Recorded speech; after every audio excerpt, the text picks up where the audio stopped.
falar. Que bênção poder falar. Falar é um dom maravilhoso do nosso Deus. Imaginem poder expressar-se, poder dizer o que se pensa, o que se sente, o que se precisa, poder agradecer com palavras. É maravilhoso o dom da língua, o dom de poder falar. Você já pensou nisso? Você já agradeceu e costuma agradecer a Deus por isso? É bem importante em nossas orações, quando nós agradecemos a Deus, lembrar de agradecer nestes termos, mais ou menos. Senhor, eu te agradeço porque eu posso ver, eu posso ouvir. Senhor, eu te agradeço porque posso falar. Que bênção maravilhosa! Porém, a língua, este dom extraordinário que nós recebemos do nosso Deus, a língua na boca de mulheres e homens pecadores, como eu e como você, é um problema. Afinal, a língua em nossas vidas, como seres humanos pecadores, causa muita destruição. Na verdade, quem nos adverte e nos orienta sobre isso é o próprio Deus, através especialmente do apóstolo Tiago. Deus nos alerta, Deus nos adverte e nos orienta. O apóstolo Tiago, no capítulo 3 do seu livro, ele lembra muito bem que a língua é um fogo. E ele diz que é como uma pequena fagulha que coloca em chamas uma floresta inteira. Esse é o estrago que palavras mal colocadas, palavras ofensivas podem causar na vida das pessoas. A exemplo de uma fagulha de fogo que destrói uma floresta inteira. Ainda através do apóstolo Tiago, Deus nos adverte e diz, quero ler algumas palavras, mas a língua ninguém é capaz de domar. É mal incontido, cheio de veneno mortal. Com ela, ou seja, com a língua, bendizemos o Senhor e Pai. Também com ela, amaldiçoamos as pessoas criadas à semelhança de Deus. De uma só boca procede bênção e maldição. E então o apóstolo Tiago diz aquela palavra bem importante. Meus irmãos, isso não deveria ser assim. Isso não deveria ser desse jeito. Com a língua que nós adoramos e bendizemos a Deus, também ofendemos, magoamos e machucamos o próximo. Isso não deveria ser assim. Pois bem, aí nós também compreendemos por que Deus nos deu mandamentos. Ora, porque nós precisamos de mandamentos. Martinho Lutero nos lembrou muito bem que os mandamentos de Deus, eles têm algumas finalidades na vida humana. Por exemplo, o mandamento de Deus é para nós qual um freio que nos segura. Assim como um carro precisa de um freio, a nossa língua, o nosso corpo pecador precisa de freio. Então nós precisamos do mandamento. Também o mandamento é qual um espelho que nos mostra como somos, onde erramos, onde falhamos, como pecamos, para que possamos nos arrepender e lembrar de que precisamos de um Salvador. E o mandamento de Deus também é uma orientação prática que nos dá direção para o nosso viver. Acima de tudo isso, também é importante lembrar que os mandamentos são qual proteção. É a proteção divina de Deus para a nossa vida. Eu digo isso e enfatizo isso porque nestes tempos, em nossa comunidade Cristo, aqui em Porto Alegre, estamos culto após culto refletindo sobre os mandamentos da lei de Deus. E hoje estamos focando, neste dia, focamos o 8º mandamento. Esse mandamento que com simplicidade nos diz: não dirás falso testemunho contra o teu próximo. E Lutero dá a sua explicação. O que significa dar falso testemunho contra o próximo? Ele lembra que nós devemos temer e amar a Deus e, portanto, não mentir com falsidade, nem trair, nem caluniar, nem difamar o nosso próximo, mas devemos desculpá-lo, falar bem dele e interpretar tudo da melhor maneira. Martinho, o mandamento, na verdade, é o que está em Êxodo 20:16. Não dirás falso testemunho contra o teu próximo. Martinho Lutero deu esta explicação, mas o Catecismo Menor, ele ainda traz toda uma explicação de um outro teólogo, chamado Dr. Schwann. E a partir da explicação de Lutero sobre os mandamentos, ele amplia. E através de perguntas e respostas, o Catecismo nos ensina. E eu quero fazer esse exercício. O que significa mentir com falsidade? O que nós não devemos fazer? O que é mentir com falsidade? Significa falar inverdades a respeito do nosso próximo ou ocultar-lhe a verdade. O que significa trair o nosso próximo? Significa revelar com maldade os segredos, os pecados, os problemas do nosso próximo. E agindo assim, nós traímos a confiança. O mandamento nos alerta, não trair com falsidade, não caluniar o próximo. O que é caluniá-lo? É falar mal de alguém na sua ausência. Está aí o alerta, cuidem com isso. E o que é difamar? Difamar, em outras palavras, significa estragar a fama do nosso semelhante, espalhando mentiras, espalhando, mesmo que sejam pecados cometidos pela pessoa, mas na medida que nós espalhamos isso, nós vamos estragando a fama. Por isso, não devemos mentir com falsidade, nem trair, nem caluniar, nem difamar o nosso próximo. Mas devemos fazer o quê? Devemos desculpá-lo, falar bem dele e interpretar tudo da melhor maneira. Desculpar alguém significa falar a favor dele quando ele é acusado com falsidade. Falar bem dele significa destacar as boas qualidades, as boas atitudes de alguém. É claro, sempre dentro da verdade. Interpretar tudo da melhor maneira. O que significa isto? Significa encobrir os erros e as fraquezas do nosso próximo pelo amor. E aí nós lembramos aquela palavra do apóstolo Pedro que disse: o amor cobre multidão de pecados. O amor cobre multidão de pecados. Pois bem, eu poderia concluir esta mensagem aqui. Eu acho que o que nós precisaríamos ouvir e dizer a respeito do 8º mandamento está aqui. Não levantar falso testemunho, não mentir com falsidade, não trair, não caluniar, não difamar, mas desculpar, falar bem e interpretar tudo da melhor maneira. Contudo, é importante também dizer que nós vivemos um tempo em que se compartilha todas as coisas. Eu acho que nunca na história da humanidade se compartilhou tantas coisas como nos dias de hoje. Se compartilha falando, mandando mensagens, se compartilha muito especialmente pelas redes sociais. Mas vivemos também no tempo das fake news, das notícias falsas.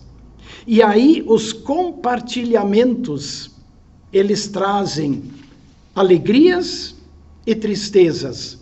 Porque neste grande pacote dos compartilhamentos estão muitas verdades, mas também muitas mentiras. Estão afirmações ou informações e mensagens que edificam, que alegram, que constroem, mas também muitas mensagens que destroem, que magoam e que machucam as pessoas. Nesse pacote de compartilhamentos estão mensagens que promovem o amor, a paz, mas também outras que promovem o ódio e a separação. Estão mensagens que anunciam o Evangelho, mensagens cristãs que apresentam o Evangelho, mas também estão mensagens cristãs, entre aspas, meio cristãs, que confundem o Evangelho. Aí eu me lembro de novo da palavra de Tiago: meus irmãos, cuidado, isso não deveria ser assim. Cuidado com os compartilhamentos, cuidado com as notícias falsas. É muito comum e é muito fácil. O compartilhamento normalmente acontece com rapidez, muitas vezes sem pensar, sem refletir. Ele é rápido. Eu ouvi uma mensagem, achei interessante e já mandei adiante. Não refleti o suficiente sobre ela. Lembram daquela placa de trânsito que diz: na dúvida não ultrapasse? Pois é mais ou menos a mesma coisa. Se você não tem certeza da mensagem que você recebeu, daquilo que alguém lhe disse, então não compartilhe, não divulgue. Procure ver a veracidade desta palavra. Por isso, a orientação que nós temos no Salmo 34 ainda vale para hoje. Refreie, refreie a sua língua do mal e os teus lábios de falarem maldades. Então, segura isso, cuida disso. O 8º mandamento é muito importante dentro desse contexto que nós estamos vivendo. E a advertência é: cuidado para não estragar a fama de ninguém. Cuidado para não espalhar segredos de alguém. Lembrem, o amor cobre multidão de pecados. Contudo, eu gostaria de deixar uma palavra positiva a respeito do 8º mandamento. Uma palavra positiva que tem a ver com desculpar. Naquela explicação que eu destaquei há pouco, nós devemos desculpar o nosso próximo. Como é que se desculpa o próximo? O que significa desculpar? Literalmente significa tirar a culpa, correto?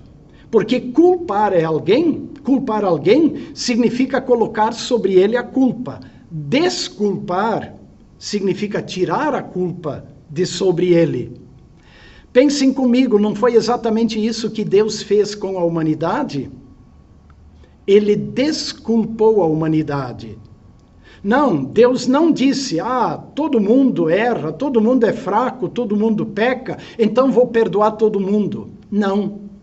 Deus tirou de sobre a humanidade toda a culpa por causa do pecado, e o que Deus fez com a culpa humana?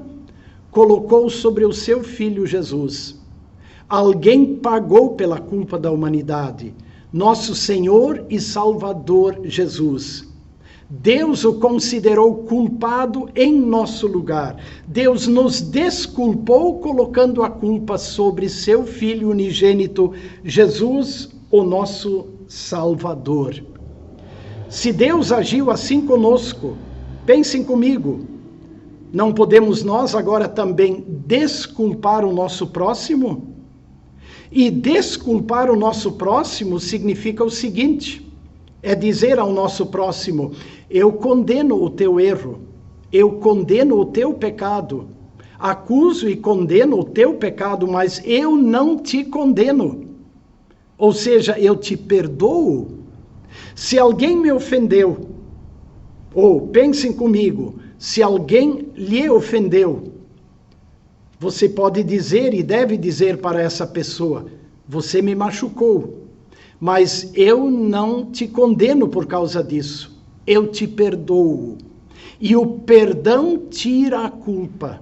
Assim como Deus em Cristo nos perdoou e tirou a nossa culpa, assim nós temos condições agora de perdoar e tirar a culpa daqueles que nos ofendem, daqueles que nos machucam.